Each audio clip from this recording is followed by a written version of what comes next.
Hey, everybody, welcome back to Challenged Athletes Live. My name is Bob Babbitt, co-founder of Challenged Athletes Foundation. Our next guest, Paralympic hopeful for 2021, Courtney Ryan, joins us. Courtney, how are you? I'm doing excellent. Excited to be here. Excited to help and support Challenged Athletes Foundation family. They are near and dear to my heart. So speaking of that, let's go back. You were born in San Diego, you went to Coronado High, you were a high-level soccer player, Rookie of the Year in 2007 as a junior, senior, first team All-Western League, all-section team MVP. And then you went off in 2008, you went off and you were playing collegiately, correct? Yeah, I ended up getting a full scholarship to attend Metro State University in Denver, Colorado. So 2008, I packed my bags, got ready and shipped on off to Denver. Had a great first year. My freshman year was really excited, did really well, ended up getting freshman of the year. Was excited to come back that sophomore year. Was able to start every single game, which is pretty awesome thing to be able to do as a freshman. So I was very had a lot of gratitude in regards to that. And sophomore year came around, was also excited and ready, and did really well. We made it to the Final Four and ended up losing to Seattle Pacific University.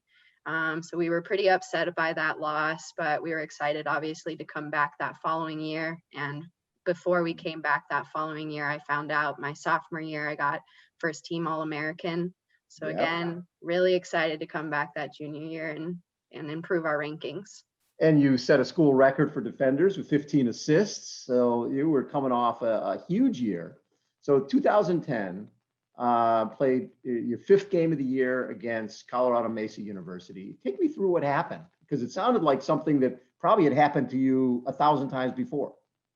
Somewhat. So we had just finished our training week, which consisted of 2 practices a day. So we were pretty exhausted and tired, but we had this game coming up. So we were traveling to Mesa to go play that game.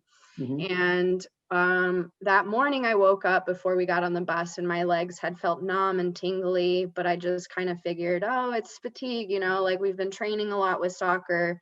So it's probably, it'll go away. I don't need to say anything. Well, it kept progressing and getting worse that day. And 20 minutes into the game, I still had that weird sensation, but I was running for the ball and somebody slide tackled me from behind and I flew up in the air, landed on my back. And right around that time when I landed on my back, I also had a blood clot burst in my spinal cord. And instantly I lost sensation from my belly button down. I couldn't move anything. And I went into shock, actually, and don't remember much until I got to the hospital. And that's when I found out. Mm-hmm. So they feel the blood clot was there before, and the tackle was what led to the blood clot bursting and ended up with fluid going into your spine and you becoming paralyzed. Yeah, correct. It would have happened inevitably. It wasn't just necessarily due to the collision of the tackle from soccer. It was going to happen eventually. That's what the doctors had told me. But that kind of increased. What's interesting to me is here you were a great athlete. How long was it before you found sport again? And did you have any awareness beforehand of adaptive sports? I actually did have a little bit of awareness about adaptive sports. Surprisingly, my university, my sophomore year, hosted the National Wheelchair Basketball Association hosted a tournament at our school. Yeah. And as a requirement for funding and as part of our scholarship, we had to volunteer for that. So I actually remember when I was able-bodied seeing this sport just like right in front of my face, and like I didn't know about it beforehand, and I was just so impressed by the athleticism of these athletes that were playing wheelchair basketball at the time. And then I had my injury and I kind of forgot about that moment. I didn't remember seeing that aspect and seeing adaptive athletics even before my injury, because I was so focused on trying to navigate my physical therapy. So there was a lot of things that were just in the way of my thinking patterns at that point. And there was a long time, like probably about a year into my injury, I started getting really depressed and anxious because I just really missed that athletic identity. I wanted that athletic identity back, and I just didn't feel like I was able to get that back. And I ended up moving back from Denver to San Diego, where I'm originally from. So to help kind of cope with that idea and help with the depression. And I have a good friend actually that's grown up with our family for a long time that works for Challenged Athletes, Travis Ricks. And he's really good friends with my brother. They grew up together, surfing, hanging out all the time. Like, so he was actually there when my nephew was born. So has always been really close to the family, and found out about my injury, reached out to my brother. And that's when they introduced me to the Challenged Athletes Foundation mentoring program. Yep. And I was introduced to Erica Davis at that time. And Oh, that's when everything just expanded. That's open up, because at that point you're probably going, because Erica was into so many different sports. She was road racing, and now she's kayaking. And so what were the first sports you were introduced to? First ones I was introduced to actually was hand cycling. I remember getting into a hand cycle, and she wanted me to do this criterium race up in Redlands. And I was like, oh yeah, no problem. It's just like a circle route. No problem. I can do that. Mind you, like my upper body strength was not what it was today. So like it was a lot weaker at that point. And I remember doing that 30-minute race, and just like one part, there was this section where there was this tiny little incline, like probably wouldn't even notice it if you were walking or pushing now. But I remember getting to that incline and just being like, oh my goodness, what is this? Like I can't believe this. So that was one of my first experiences, was through that. And then we also tried kayaking. What else? I tried at one point, there was a wheelchair soccer team that was practicing. So I was practicing with them. And then when they realized that, like, wow, you actually have really good chair skills, you should start trying out basketball. And then Erica Davis was like, yeah, that's a good idea. And there's a team in San Diego, which was the San Diego Hammers at the time. Yes. So. Yeah, the Hammer. Yeah. And so you're playing for the Hammers, and did you love it right away?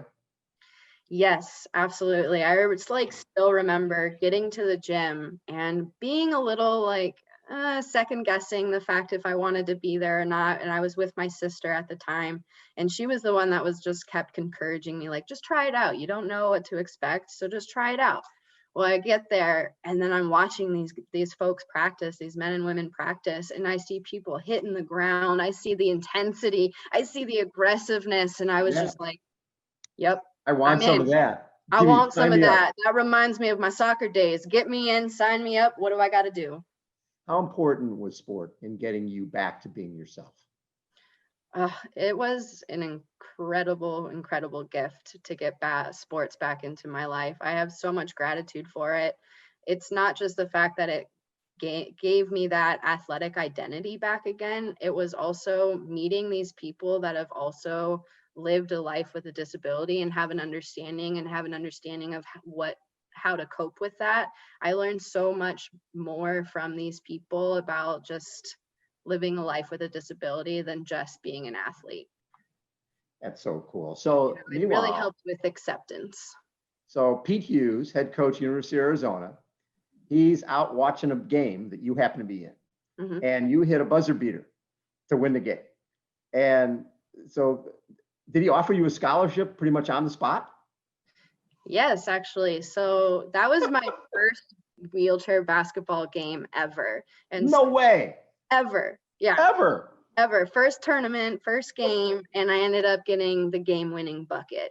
So my whole family was there at the time, and Pete Hughes, the head coach at the time, was there as well.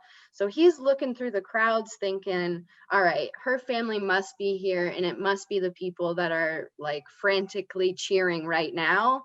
Sure enough, he found them in the corner, my sister, brother, dad, mom, and he actually offered me a scholarship right then and there to attend University of Arizona. That is so cool. And so you were enrolled in fall of 2012. And then you get invited to try out for the national team, and you make the team.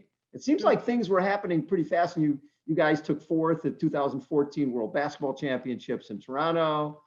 And then were you trying to make the 2016 Paralympics, or was it too soon?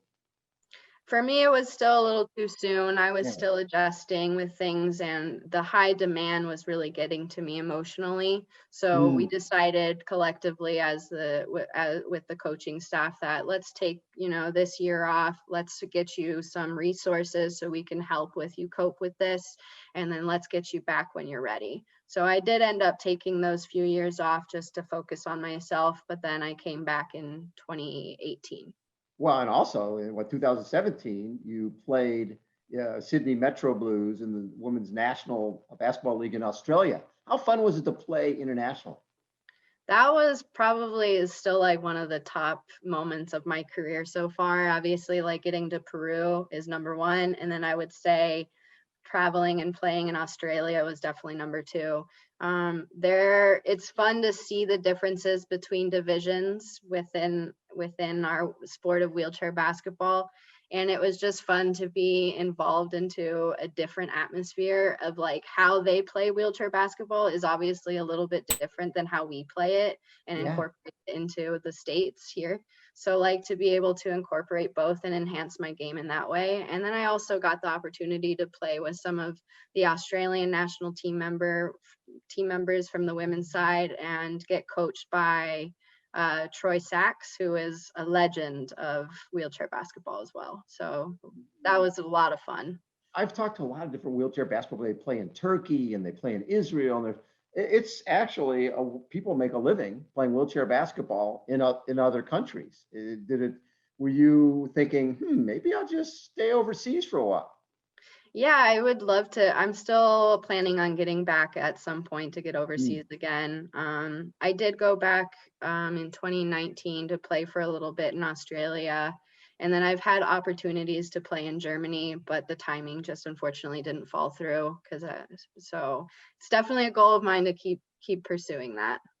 So August 2019, you are named the assistant coach of the University of Arizona wheelchair basketball team. What a cool opportunity. How fun has that been for you? It's an amazing opportunity. Like I said, it's not just about being an athlete, it's also about, for me, giving back. And this sport has provided so much for me that to get the opportunity to do the same thing that this sport and the coaches that I've, come throughout this career is really important to me to be able to provide those services. So the plan was you're playing for a national team. You're also coaching. Before COVID, everything was perfect, right? You can play with the guys' team, you can play with the women's team, you're coaching, you're working with the younger guys, sort of help identify the next national team members. How have you adapted to this whole COVID thing? We're adaptive athletes. That's what we do, is adapt, right? So it has been a transition. Like you mentioned, I was training like every day with the men and women's team. I was doing strength and conditioning workouts on my own. I was doing shooting workouts every day on my own. Obviously now things have changed a little bit and I've had to think outside the box. So a lot of the strength and conditioning trainings I do now are on my own at home. I've incorporated a lot of my own workout equipment and purchased my own workout equipment as well. And then I try and find outdoor courts to just get some shooting in. Yeah. Just trying to adapt what I can. And it's been tricky, but at the same time, we're already such a diverse program because we're all over the US and we're not in one location like some of the other countries are. So it's already like tough for all of us to get together and train.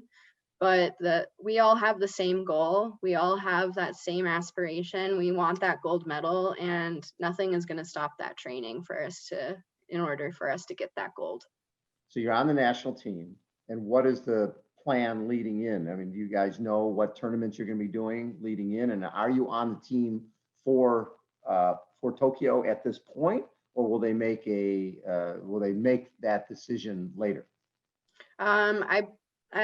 Everything is still kind of up in the air. As of right now, we do have a training and selection camp in January for the 2021 team. Mhm. I think there would also be a qualifying tournament that we would be attending for Worlds.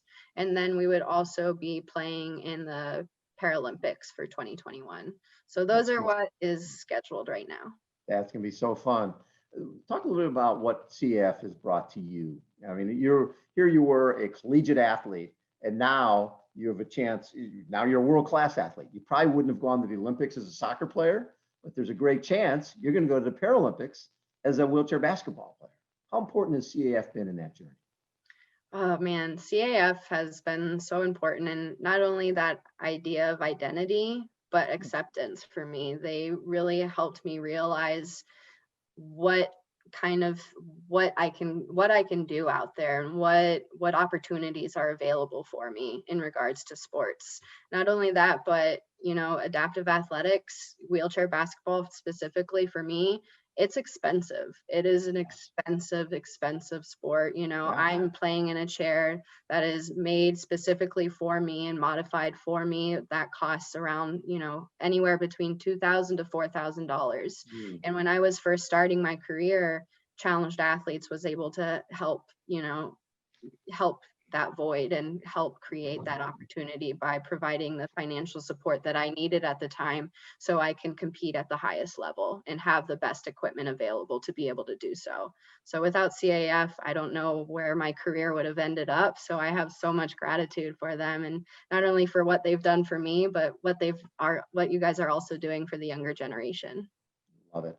And when I look at everything you've accomplished, and the training zone, all the great videos you guys have created for our younger athletes, people are stuck inside. Well, there's stuff they can do. They can train at home, and you guys have made that possible for them. Courtney, thank you for taking time, and thank you for being such a great part of our CAF family. We love having you as part of the family, and you're doing great stuff to help that next generation.